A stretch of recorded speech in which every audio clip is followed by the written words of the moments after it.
Salam sejahtera Malaysia, selamat datang ke channel Fels Lifestyle. Baru-baru ini kita digemparkan dengan rakyat Israel yang membawa senjata api dan juga ditemukan bersama dengan butiran peluru, di mana rakyat Israel itu ditahan di sebuah hotel. Akhirnya satu perkongsian daripada Shahabuddin Husin ataupun shahabuddin.com. Polis masih siasat, jangan terpedaya. Laporan media Israel. Kenyataan daripada Ketua Polis Negara pada 1 April. Ini pasti satu kenyataan Ketua Polis Negara yang pasti menggemparkan seluruh kepimpinan politik. Dakwaan laporan media Israel berhubung seorang lelaki warga negara itu yang ditahan di sebuah hotel di Jalan Ampang Rabu lalu adalah untuk membunuh ketua keluarga kumpulan penjenayah seteru. Bukanlah satu-satunya fakta yang boleh diterima pakai dalam konteks siasatan polis. Ketua Polis Negara Tan Sri Razaruddin Hussain berkata, dakwaan itu bukanlah fakta yang boleh diterima pakai dalam konteks siasatan secara mudah sehinggalah ia dapat dibuktikan. Malah ia mungkin boleh dianggap sebagai alasan propaganda untuk mengalihkan sebab utama suspek berusia 36 tahun itu masuk ke negara ini, katanya ketika dihubungi pada Ahad. Razaruddin berkata, siasatan Jabatan Siasatan Jenayah JSJ Bukit Aman menjurus semua sudut dan elemen yang boleh dikaitkan dengan keberadaan suspek di negara ini.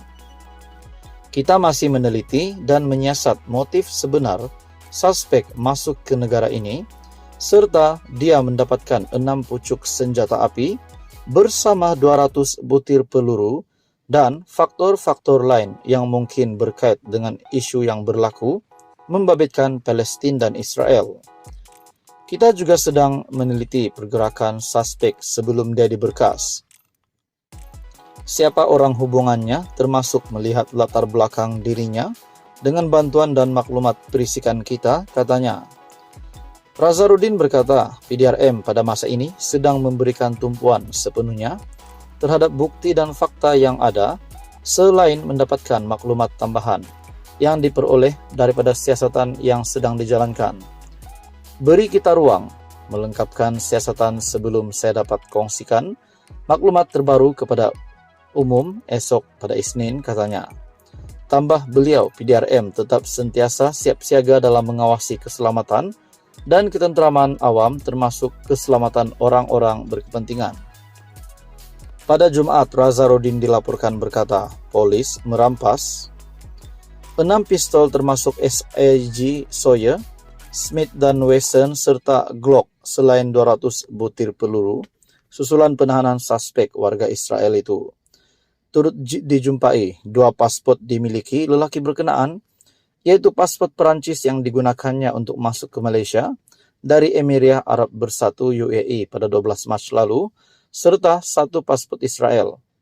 Melalui soal siasat, suspek mendakwa datang ke negara untuk mencari seorang individu yang juga rakyat negaranya untuk dibunuh kononnya berkaitan isu keluarga, namun polis tidak mempercayai dakwaan itu. Pada Sabtu, media melaporkan sepasang suami istri di berkas polis pada Jumaat dipercayai membeli senjata api di Thailand sebelum menjualnya kepada suspek. 2 suspek masing-masing berumur 40 dan 40 tahun itu ditahan sepasukan pegawai dan anggota JSJ Bukit Aman di Bazar Ramadan di Kuala Selangor pada jam 7.15 malam. Polis turut menemukan sepucuk pistol dalam sebuah beg galas dalam kereta Honda Jazz di kediaman mereka yang terletak di Selangor. Polis sebelum ini turut menahan seorang lelaki tempatan di Cameron Highland, Pahang yang dipercayai pemandu kepada lelaki Israel terbabit sejak memasuki negara ini pada 12 Mac lalu. Halo semua, salam sejahtera Malaysia. Tuan-tuan dan puan yang amat dihormati semua. Saudara-saudara yang saya amat hormati, berkaitan dengan isu stalking kalimat Allah yang masih menjadi sebutan ramai. Nah, teman-teman puan, akhirnya Raja-Raja Melayu, termasuk Baginda yang di Pertuan Agong 17, yang murka berkaitan dengan perkara ini.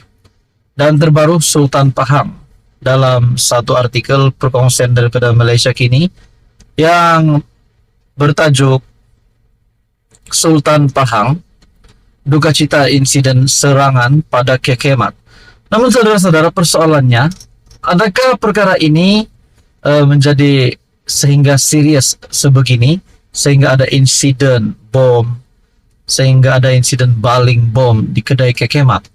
Adakah perkara ini bermula daripada kecaman yang melampau, bermula daripada pemboikotan yang melampau daripada pemimpin-pemimpin politik? Itu menjadi persoalannya. Tuan-tuan dan puan yang amat dihormati, seperti yang kita tahu, Akmal ataupun Ketua Pemuda UMNO yang melawan sekeras-kerasnya, ataupun saya boleh kata yang mahu Kekemat diboikot.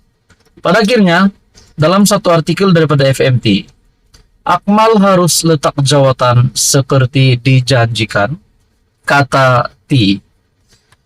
Senator itu turut mempersoalkan sama ada UMNO harus dipertanggungjawabkan kerana menyokong pendirian Ketua Pemudanya.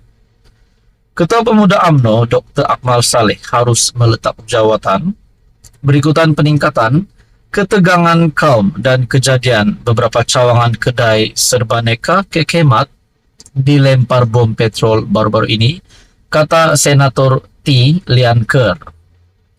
Akmal harus bertanggung jawab dan berundur diri daripada jawatan seperti yang dijanjikannya.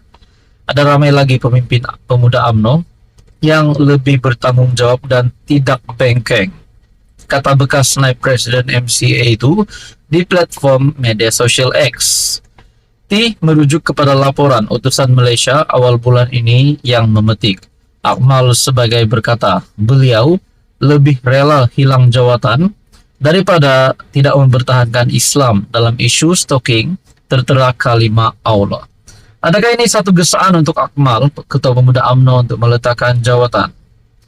Akmal dilaporkan berkata, walaupun perjuangannya mempertahankan kalimat suci, Islam itu akan menjejaskan hubungan antara parti dalam kerajaan perpaduan. Beliau akan terus mempertahankan agamanya. Saya tidak kisah di EP atau mana-mana menteri mahu serang saya. Tetapi saya bercakap, saya berdiri atas agama saya. Kalau ngakor ming kata, bila saya buat begini boleh hilang sokongan. Saya nak beritahu mereka ini cara UMNO bila ada pihak yang persendakan agama Islam. Saya rela hilang jawatan, tanggung jawab sudah saya laksanakan untuk bela agama saya. Jawatan ini nomor 2, katanya. T juga mempersoalkan sama ada UMNO turut harus bertanggung jawab kerana menyokong Akmal dan mengesahkan kenyataan dan ucapan berbaur kebencian yang dikeluarkannya itu. Adakah MCA dan MIC juga perlu dipertanggungjawabkan kerana gagal bersidang dan menetapkan pendirian atas semangat BN? Patutkah PH atau Kerajaan Perpaduan dipersalahkan atas tindakan Akmal? Nah, saudara-saudara, adakah ini membawa kepada kesan kepada UMNO dan Kerajaan Perpaduan setelah Akmal melakukan ini? Bahkan ini adalah gesaan untuk Akmal meletakkan jawatan. Akmal harus letak jawatan seperti dijanjikan, kata T. Apa komen Anda? Tonton teruskan bersama di dalam channel ini untuk info yang seterusnya.